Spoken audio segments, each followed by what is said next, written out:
Bus ಎಲ್ಲರಿಗೂ ನಮಸ್ಕಾರ. Welcome back to Sagar stories. ಅವನ ಅಜ್ಜಿ ಪಿಂಡ, ಪಾಕಿಸ್ತಾನದವ್ರ ಪಿಂಡ ಏನಿಗೆ ಆಗಿದೆ ಇವತ್ತು.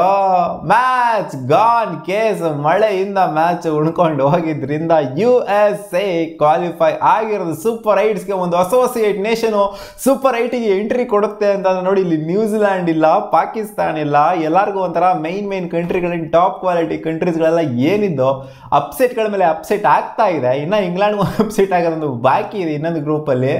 ಸೊ ನೋಡಿ ಯಾವ ಥರ ಇದೆ ಅಂತ ಅವನ ಅಜ್ಜಿ ಲಿಟ್ರಲಿಗಿರೋ. ಇವತ್ತೇನಾದ್ರು ಮ್ಯಾಚ್ ಏನಾದ್ರು ಆಗಿತ್ತು ಅಂದರೆ ಇವತ್ತು ಪಾಕಿಸ್ತಾನದವರೆಲ್ಲ ಕಾಯ್ಕೊಂಡು ಕೂತ್ಕೊಂಡಿದ್ರು ಮಳೆ ನಿಲ್ಲಿ ಅಂತ. ಬಟ್ ಮ್ಯಾಚು US ಅವರಿಗೆ ಸಪೋರ್ಟಿವ್ ಆಗಿ ನಿಂತ್ಕೊಂಡಿದ್ದು. ಮಳೆ ಬತ್ತೈತೆ ನಿಲ್ಲಲ್ಲ. ನಾವು ಮ್ಯಾಚ್ ನಡೆಸಲ್ಲ US ಕ್ವಾಲಿಫೈ ಮಾಡಿಸ್ತೀವಿ ಅಂತ ಅಲ್ಟಿಮೇಟ್ಲಿ ಮಳೆ ನಿರ್ಧಾರ ಮಾಡಿತ್ತು. ಯಾಕಂದರೆ ಮ್ಯಾಚ್ನ ಆಡ್ಸೋದಕ್ಕೆ ಆಗಲಿಲ್ಲ. ಇನ್ಸ್ಪೆಕ್ಷನ್ ಅಂತ ಮಾಡಿದ್ದು ಅವ್ರು ಇನ್ಸ್ಪೆಕ್ಷನ್ ಮಾಡೋಕ್ಕೆ ಮತ್ತೆ ಮಳೆ ಬರೋಕ್ಕೆ. ಸೊ ಪಾಕಿಸ್ತಾನದವ್ರಂತೂ ಪಾಪ ಇವತ್ತು ಲಿಟ್ರಲಿ ಮಳೆನ ಬೇಡ್ಕೊಂಡು ಸುಸ್ತಾಗಿ ಹೋಗ್ಬಿಟ್ಟಿರ್ತಾರೆ. ಅಟ್ಲೀಸ್ಟ್ 5 ಓವರ್ ಮ್ಯಾಚ್ ಆದರೂ ಆದರೆ ಪುಣ್ಯ ಅಂತ ಅಂದ್ಕೊಂಡಿರ್ತಾರೆ.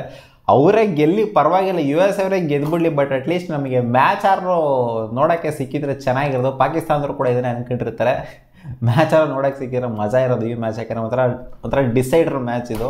ಐರ್ಲೆಂಡ್ಗೇನು ಡಿಸೈಡರ್ ಅಲ್ಲ, ಬಟ್ ಐರ್ಲೆಂಡ್ ಅವರ ರೆಪ್ಯುಟೇಷನ್ ಒಂದು ಸ್ವಲ್ಪ ಉಳಿಸ್ಕೊಳ್ಳೋದಕ್ಕೋಸ್ಕರ ಅಟ್ಲೀಸ್ಟ್ ಒಂದು ಮ್ಯಾಚ್ನ ಗೆಲ್ಲೋದಕ್ಕಾದ್ರು ನೋಡ್ತಾ ಇದ್ದರು. ಇಲ್ಲಿ US ಅವರು ಗೆದ್ಬಿಟ್ಟು ಕ್ವಾಲಿಫೈ ಆಗೋದಕ್ಕೆ ನೋಡ್ತಾ ಇದ್ದರು.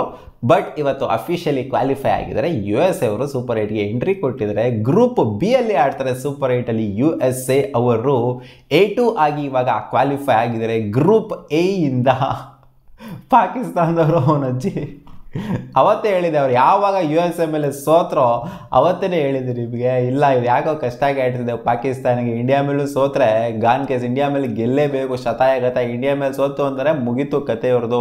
USA 2-2 ಗೆದ್ದಿದ್ದಾಯಿತು. ಅವರು ಇನ್ನು 2-2 ಸೋತರು ಕೂಡ ನೆಟ್ ಒಂದು ಬೆಟರ್ ಮಾಡ್ಕೊಂಡಿದ್ರು ಅಷ್ಟೇ. ಇಂಡಿಯಾ ಲಾಸ್ಟ್ ಮ್ಯಾಚ್ನ USAಗೆ ಸ್ವಲ್ಪ ಮಾರ್ಜಿನಿಂದ ಹೊಡೆದ್ರಿಂದ ಪಾಕಿಸ್ತಾನ ನೆಟ್ ರೇಟ್ ಏನಿತ್ತು ಅದು ಬೆಟರ್ ಆಗಿತ್ತು USAಗಿಂತ. ಇಲ್ಲಿ ಜಸ್ಟು ಅವ್ರು ಸೋಲ್ಬೇಕಾಗಿತ್ತು ಅಷ್ಟೇ. ಐರ್ಲೆಂಡ್ ಮೇಲೆ ನೆಟ್ ರೇಟ್ ಏನು ಮ್ಯಾಟ್ರಿಗೆ ಬರ್ತಿರ್ಲಿಲ್ಲ, ಸೋಲ್ಬೇಕಾಗಿತ್ತು ಅಷ್ಟೇ. ಸೋತಿತ್ತು ಅಂತಂದರೆ 100% ಪಾಕಿಸ್ತಾನದವರು ಕ್ವಾಲಿಫೈ ಆಗಿರೋರು.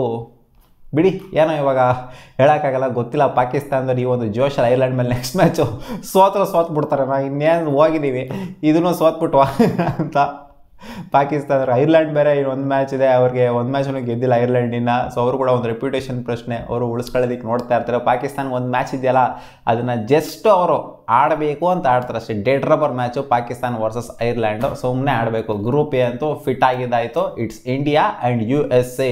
ಲಿಟ್ರಲಿ ಇವರು USA ಕ್ರೆಡಿಟ್ ಕೊಡಲೇಬೇಕು. ಯಾಕಂದರೆ ಆ ಥರ ಅವರು ಆಡಿದ್ದು ಫಸ್ಟ್ 2 ಮ್ಯಾಚು ಪ್ರೂವ್ ಮಾಡ್ಕೊಂಡಿದ್ರೆ. ಪಾಕಿಸ್ತಾನ ಬೀಟ್ ಮಾಡಿಲ್ಲ ಅಂತಂದರೆ ಅವರು ಖಂಡಿತ ಕ್ವಾಲಿಫೈ ಆಗೋದಕ್ಕಂತೂ ಆಗ್ತಿರ್ಲಿಲ್ಲ. ಪಾಕಿಸ್ತಾನ ಬೀಟ್ ಮಾಡಿದ್ರೆ ಪಾಕಿಸ್ತಾನ ಇವತ್ತು ಈಚೆ ಉಳ್ಕೊಂಡಿರೋದು. ನೋಡಿ, ಒಂದು ಬ್ಯಾಡ್ ಗೇಮು, ಒಂದು ಗೇಮ್ ರಿಲ್ಯಾಕ್ಸ್ ಮಾಡಿದ್ದಕ್ಕೆ ಪಾಕಿಸ್ತಾನ ಟೂರ್ನಮೆಂಟಲ್ಲೇ ಇಲ್ಲ. ಅದೇ ರೀತಿ ನ್ಯೂಜಿಲ್ಯಾಂಡರು ಕೂಡ ಅಷ್ಟೇ ಒಂದು ಮ್ಯಾಚ್ ಅಫ್ಘಾನಿಸ್ತಾನ ಮೇಲೆ ರಿಲ್ಯಾಕ್ಸ್ ಮಾಡಿದ್ರಿಂದ ಟೂರ್ನಮೆಂಟ್ನ ಹೊರಟೋಯ್ತು.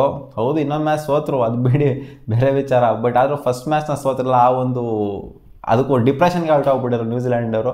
ಅದಾದಮೇಲೆ ಇನ್ನೊಂದು ಬ್ಯಾಕ್ ಟು ಬ್ಯಾಕ್ ಮ್ಯಾಚ್ನ ಸೋತರು. ಸೊ ಬಿಡಿ, ಇವಾಗ ಅಲ್ಟಿಮೇಟ್ಲಿ ಪಾಕಿಸ್ತಾನ ಉಡಾಯಿಸ್ಕೊಂಡು ಹೋಗಿದ್ದಾರೆ, USA ಕ್ವಾಲಿಫೈ ಆಗಿದ್ದಾರೆ. ನಿಮ್ಗೇನು ಅನ್ನಿಸ್ತಿದೆ ಈ ಅಪ್ಸೆಟ್ಸ್ಗಳು ಆಗ್ತಿದೆಯಲ್ಲ ಸೂಪರ್ 8ಗೆ? ನ್ಯೂಜಿಲ್ಯಾಂಡ್ ಅಂತ ಟೀಮು, ಪಾಕಿಸ್ತಾನ ಅಂತ ಟೀಮು ಇಲ್ವೆಲ್ಲ ಕಾಮೆಂಟ್ ಸೆಕ್ಷನಲ್ಲಿ ಕಾಮೆಂಟ್ ಮಾಡಿ ತಿಳಿಸಿ. ಬಾ.